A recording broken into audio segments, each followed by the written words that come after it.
Hi friends, welcome to smiley all-in-one Telugu. ఈరోజు ఇంట్లోనే street style egg నూడిల్స్ని ఏ విధంగా ప్రిపేర్ చేసుకోవాలో ఎంతో రుచికరంగా ఈ వీడియోలో చూసేయండి.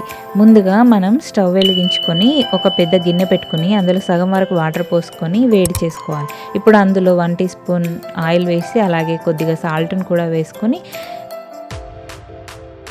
వాటర్లో నూడిల్స్ని కూడా యాడ్ చేసుకొని బాయిల్ చేసుకోవాలి. మీడియం ఫ్లేమ్లో బాయిల్ చేసుకుంటే సరిపోతుంది.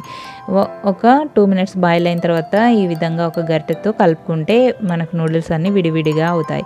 ఇప్పుడు ఇంకొక 2 మినిట్స్ బాయిల్ చేసుకున్న తర్వాత వీటిని మనం వడపోసుకోవాలి. ఈ విధంగా జల్లిగంటెతో ఇవి తీసి ఈ విధంగా హోల్స్ ఉన్న గిన్నెలోకి వేసుకుంటే నీళ్ళన్నీ పోతాయి, సపరేట్ అవుతాయి. ఇప్పుడు ఈ వేడివేడి నూడిల్స్ పైన కూల్ వాటర్ని పోసుకొని ఈ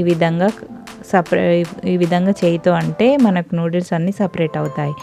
ఇక్కడ మనం ఈ నూడిల్స్ చేసుకోవడానికి నేను ఇక్కడ 2 ఎగ్స్ తీసుకున్నాను. 2 ఎగ్స్ని ఒక గిన్నెలో వేసుకొని ఈ విధంగా ఫోర్క్తో బీట్ చేసుకోవాలి. ఇప్పుడు స్టవ్ పైన గిన్నె వెడల్పాటి గిన్నె పెట్టుకోవాలి. అందులోకి ఆయిల్ వేసుకొని మనం బీట్ చేసుకున్న ఎగ్ని వేసుకొని ఒక 2 మినిట్స్ అలాగే ఉంచి కొంచెం వేడెక్కిన తర్వాత పెద్ద పెద్ద పీసెస్ లాగా ఈ విధంగా గంటతో కలుపుకుంటే సరిపోతుంది. ఇప్పుడు ఇందులోకి సన్నగా కట్ చేసిన క్యారెట్ ముక్కలు, అలాగే పచ్చిమిర్చీలు, వెల్లుల్లి, అలాగే అల్లం ముక్కలు, అలాగే బీన్స్, క్యాబేజీని కూడా వేసుకొని అంతా ఒకసారి కలుపుకోవాలి. ఇవి మనకు వెజిటేబుల్స్ కొద్దిగా పచ్చి పచ్చిగానే బాగుంటాయి కాబట్టి ఇవి కొంచెం కలుపుకున్న తర్వాత వెంటనే మనం నూడిల్స్ వేసేసుకోవాలి. నూడిల్స్ మనం పిల్లలు తినడానికైతే కొద్దిగా మెత్తగా చేసుకోవాలి. పెద్దవాళ్ళకైతే ఎలా ఉన్నా ఏం కాదు, కానీ పిల్లలకు కాబట్టి నేను ఇక్కడ మీడియంగా చేశాను.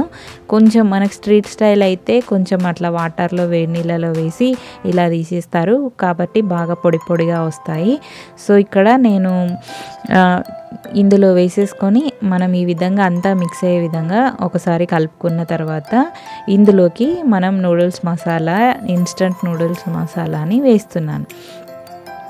ఈ మసాలాని ఇక్కడ సిల్వర్ నూడిల్స్ మసాలా తీసుకున్నాను. సో ఇక్కడ మనం ఎన్నైతే నూడిల్స్ బైట్స్ తీసుకున్నామో వాటికి సరిపడా ప్యాకెట్స్ని వేసుకొని మనం అలాగే సోయా సాస్ని వేసుకొని అలాగే 1/2 టీ స్పూన్ కారం పొడి కూడా వేసుకొని సాల్ట్ని కూడా యాడ్ చేసుకొని పెద్ద గరిటెతో తిప్పకుండా ఈ విధంగా 2 సైడ్స్ ఉన్న ఇలాంటి దాంతో కలుపుకుంటే మనకు సరిపోతుంది.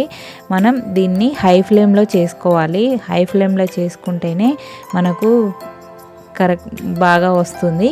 సో ఇంకా ఫైనల్లీ కొత్తిమీరతో రెడీ అయింది. ఇంకా టమాటా కెచప్ అండ్ ఆనియన్, లెమన్తో సర్వ్ చేసుకుంటే వేడివేడి నూడిల్స్ అనేవి రెడీ అయిపోయాయి. మీరు కూడా తప్పకుండా ట్రై చేయండి. ఎలా వచ్చిందో కామెంట్ చేయండి. నా ఈ రెసిపీస్ అన్నీ, నేను చేసే వ్లాగ్స్ రెసిపీస్ అన్నీ మీకు కూడా రావాలి అంటే ఖచ్చితంగా ఛానల్ని సబ్స్క్రైబ్ చేసుకొని పక్కనే ఉన్న బెల్ ఐకాన్ని యాక్టివేట్ చేసుకోండి. So thank you for watching.